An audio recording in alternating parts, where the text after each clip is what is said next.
Assalamualaikum warahmatullahi wabarakatuh.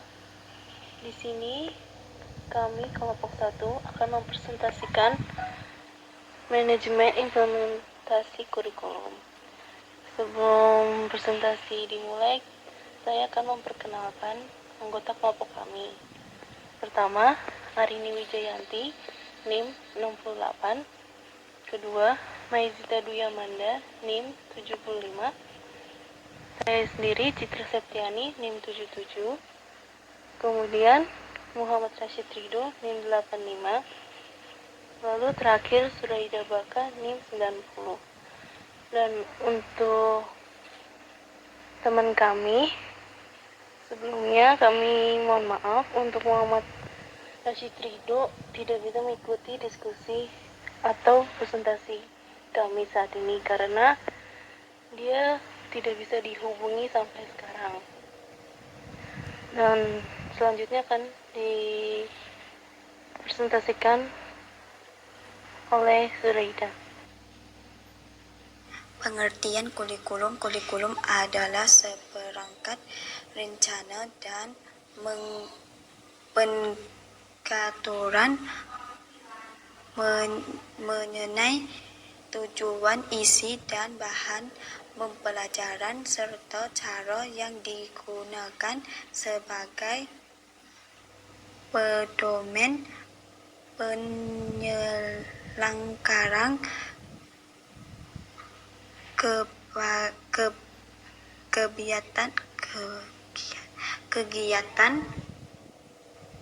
kegiatan pembelajaran untuk mencapai tujuan pendidikan tertentu.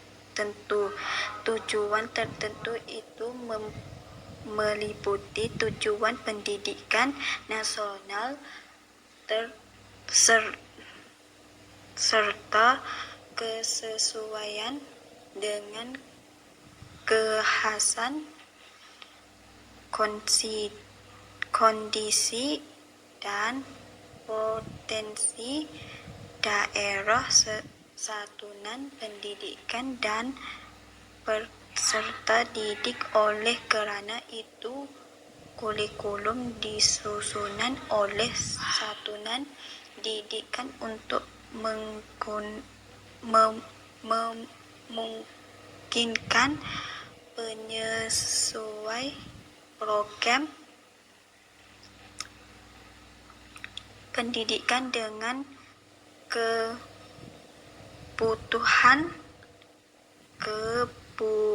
kebutuhan dan potensi yang ada di daerah.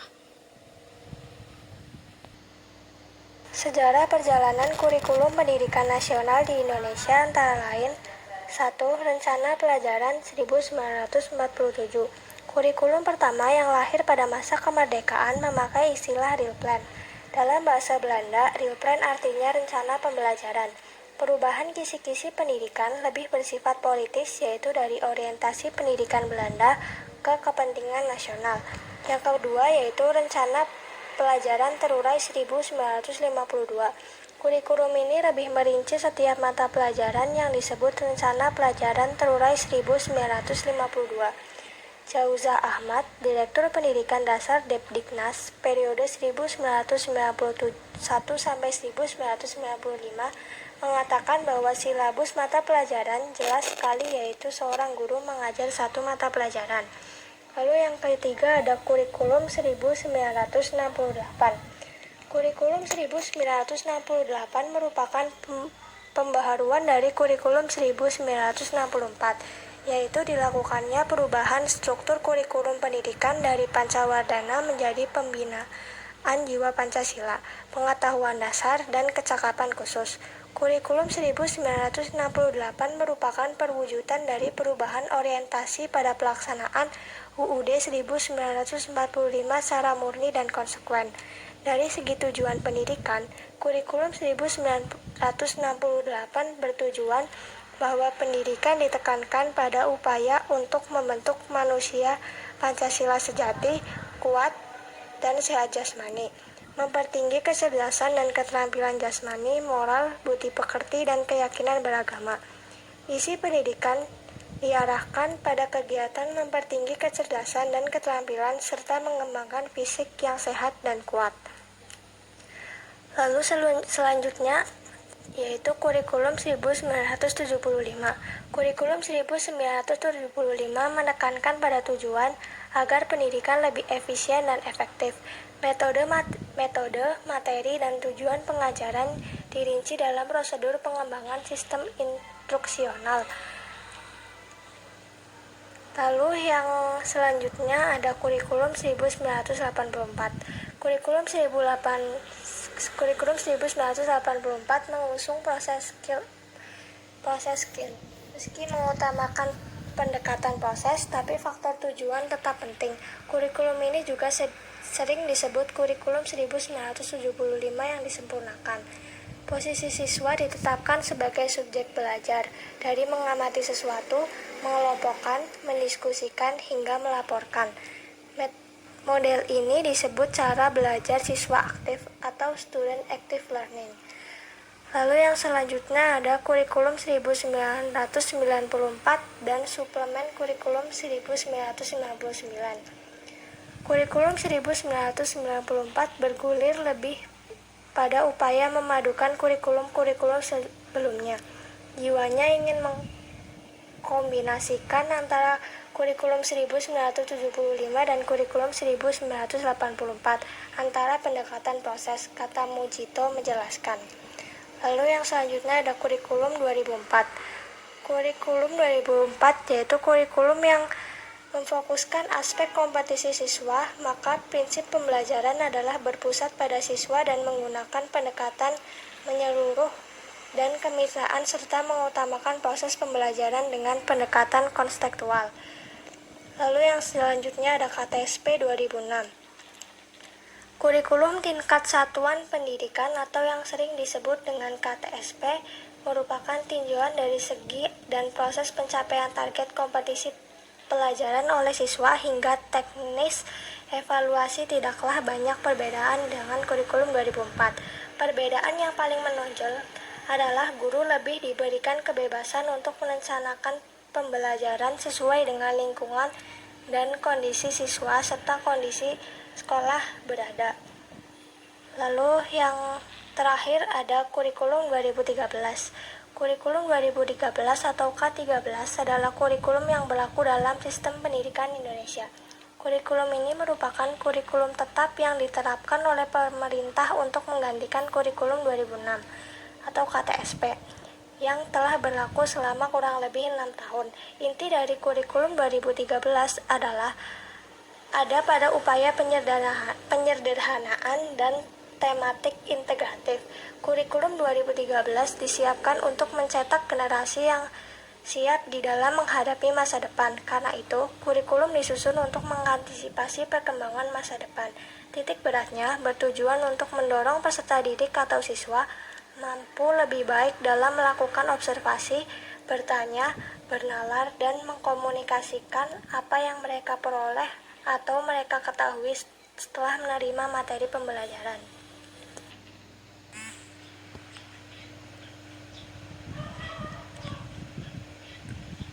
Ciri-ciri kurikulum yang baik, konsep dasar kurikulum berbasis kompetensi, kemudian kendala, dan yang ketiga, pengembangan implementasi silabus. Yang pertama, konsep dasar kurikulum berbasis kompetensi atau KBK. Kompetensi merupakan pengetahuan, keterampilan, dan nilai-nilai dasar yang direfleksikan dalam kebiasaan berpikir dan bertindak. Kebiasaan berpikir dan bertindak secara konsisten dan terus-menerus memungkinkan seseorang menjadi kompeten, dalam artian memiliki pengetahuan, keterampilan, dan nilai-nilai dasar untuk melakukan sesuatu.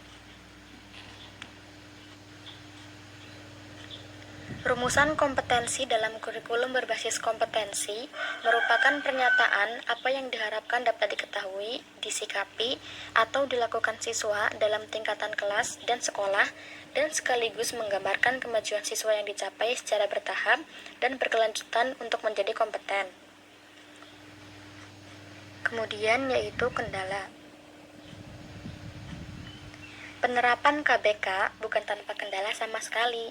Beberapa kendala yang diprediksi akan menjadi PR utama lembaga pendidikan yaitu pengalaman guru yang masih minim, alat penunjang kegiatan belajar, kemandirian lembaga dalam memformat KBK dalam proses jadwal belajar, kemudian buku penunjang dan perangkat administrasi lainnya yang harus disesuaikan dengan kebutuhan guru dan siswa.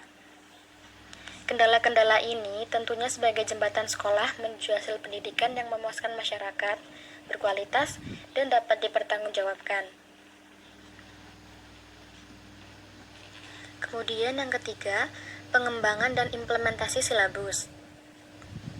Kesesuaian silabus yang akan disusun ditetapkan oleh tim pengembang dengan memperhatikan desain, pendekatan, ruang lingkup, organisasi materi, organisasi pengalaman belajar, dan alokasi waktu yang sesuai dengan kurikulum berbasis kompetensi dan komponennya. Penilaian pelaksanaan silabus perlu dilakukan secara berkala dengan menggunakan model-model penilaian kurikulum. Penilaian terhadap silabus dimaksudkan untuk menggali kekuatan dan kelemahan silabus tersebut, baik dari kelayakan dokumen maupun implementasinya. Ya, selanjutnya adalah implementasi kurikulum dalam pendidikan. Pelaksanaan kurikulum dibagi menjadi dua tingkatan, yaitu pelaksanaan kurikulum tingkat sekolah dan tingkat kelas. Pertama, pelaksanaan kurikulum tingkat sekolah. Pada tingkat sekolah, kepala sekolah bertanggung jawab untuk melaksanakan kurikulum di lingkungan sekolah yang dipimpinnya. Tanggung jawab kepala sekolah adalah kepala sekolah sebagai pemimpin, sebagai administrator, penyusun rencana tahunan, pembinaan organisasi sekolah, koordinator dalam pelaksanaan kurikulum, kegiatan memimpin rapat kurikuler, sistem komunikasi dan pembinaan kurikuler. Lalu, pelaksanaan kurikulum tingkat sekolah terdiri dari pembinaan organisasi sekolah. Pembinaan organisasi sekolah ini membutuhkan organisasi yang kuat. Lalu, kedua, koordinasi dalam pelaksanaan kurikulum. Koordinasi ini bertujuan agar terdapat kesatuan sikap, pikiran, dan tindakan para personal dan staf para suborganisasi dalam organisasi sekolah untuk melaksanakan kurikulumnya. Kemudian yang terakhir adalah sistem komunikasi dan pembinaan kurikulum. Melalui komunikasi ini akan terjadi hubungan interaktif dari semua pihak yang pada akhirnya mengembangkan proses kerjasama yang baik dalam upaya mencapai tujuan-tujuan administrasi kurikulum. Lalu, pelaksanaan kurikulum tingkat kelas merupakan pembagian tugas guru harus diatur secara administrasi untuk menjamin kelancaran pelaksanaan kurikulum lingkungan kelas. Pembagian tugas-tugas tersebut meliputi 3 jenis kegiatan administrasi, yaitu pembagian tugas pengajar, pembagian tugas-tugas pembinaan ekstrakurikuler, pembagian tugas bimbingan belajar. Pembagian tugas guru harus diatur secara administrasi untuk menjamin kelancaran pelaksanaan kurikulum lingkungan kelas. Walaupun dibedakan antara tugas kepala sekolah dan tugas guru dalam pelaksanaan kurikulum, serta diadakan perbedaan tingkat dalam pelaksanaan administrasi, yaitu tingkat kelas dan tingkat sekolah, tetapi antar kedua tingkatan dalam pelaksanaan kurikulum tersebut senantiasa bergandengan dan bersama-sama bertanggung jawab melaksanakan proses administrasi kurikulum. Ya, sekian dari presentasi kelompok kami. Bila mana ada kata yang salah atau kurang berkenan, kami minta maaf. Assalamualaikum warahmatullahi wabarakatuh.